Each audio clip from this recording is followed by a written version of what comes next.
हम आपको एक ऐसे दरबार के बारे में बताने जा रहे हैं जहाँ पे शेर और भैंस की कब्र मौजूद है और लोग वहाँ पे आते हैं, वहाँ पे फूल लेके आते हैं, अपनी फैमिलीज को लेके आते हैं, वहाँ पे नजराने चढ़ाए जाते हैं, वहाँ पे मन्नतें मानी जाती हैं। इवन के हर साल वहाँ पे मेला लगता है और लोग दूर दराज से देखने आते हैं। इसके अलावा वहाँ पे जो बुजुर्ग है जिनकी वहाँ पे मज़ार है या जिनकी कब्र है, वो बुजुर्ग जो है उनके बारे में भी सुना जाता है। और वहाँ के जो मुकामी लोग हैं उनका कहना है कि ये जो बुजुर्ग है इनका नाम अब्दुल सलाम चिश्ती है। और हमने अपने बड़ों से सुना है कि जब ये यहाँ पे आए थे तो उस वक़्त के जो हाकिम थे, तब जो थे ये जो हुक्मरान होते थे तब बादशाह होते थे, और जो उस वक़्त का बादशाह था उन्होंने हुक्म दिया कि ये जो बुजुर्ग हैं इनको जहर दे दिया जाए। जब उन्हें जहर दिया गया उस पर कोई असर नहीं हुआ, वो बच गए। उसके बाद फिर उन्हें जो है एक कुएं में फेंका गया जहाँ पे सांप ही सांप थे, बहुत ज़्यादा तादाद में सांप मौजूद थे, लेकिन वो वहाँ से भी बच निकले। जब वो वहाँ से बच के वापस आए तो जो उस वक़्त का हुक्मरान था यानी बादशाह था,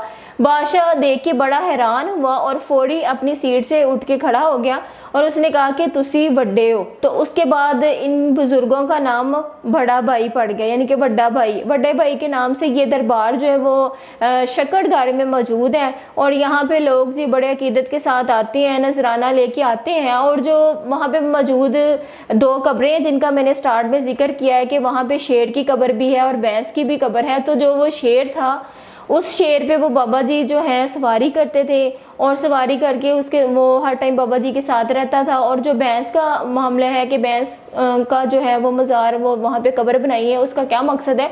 तो उसका मकसद ये था कि जैसे ही वो जो बाबा जी के साथ एक रहते थे शेर, वो शेर कहीं शिकार के लिए बाहर गए हैं तो उसकी नज़र पड़ी है एक भैंस जो वहाँ पे बहुत ज़्यादा जिसकी हालत ख़राब थी, ज़ख्मी हालत में थी। वो शेर बाबा जी के पास उस भैंस को अपने मुँह में घसीटता हुआ लेके आया है और बाबा जी के पास जैसी आई है बाबा जी ने उसका इलाज किया है। जो बाबा जी हैं जिसको बड़ा भाई बोला जाता है बुजुर्ग को, उन्होंने उसका इलाज किया और फिर वो भैंस जो है वो बाबा जी के साथ ही रही है और वहीं पे मतलब जितनी उसकी ज़िंदगी थी उसने वहाँ पे वो गुजारी है और वहाँ पे उनका मज़ार बनाया गया है। लोग आते हैं दूर दराज से, वहाँ पे अकीदत के तौर पे वहाँ पे मेला लगता है, बच्चों को लेके आते हैं, मन्नतें मानते हैं अपनी।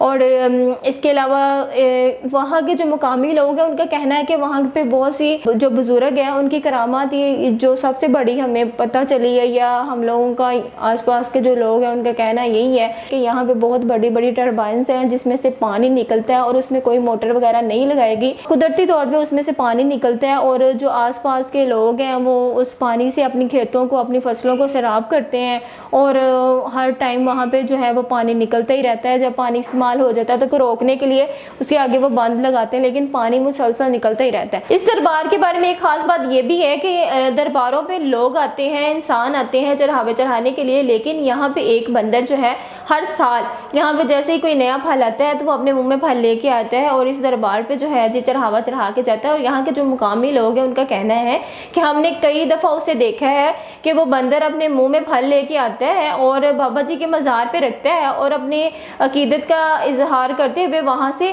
वापस चला जाता है।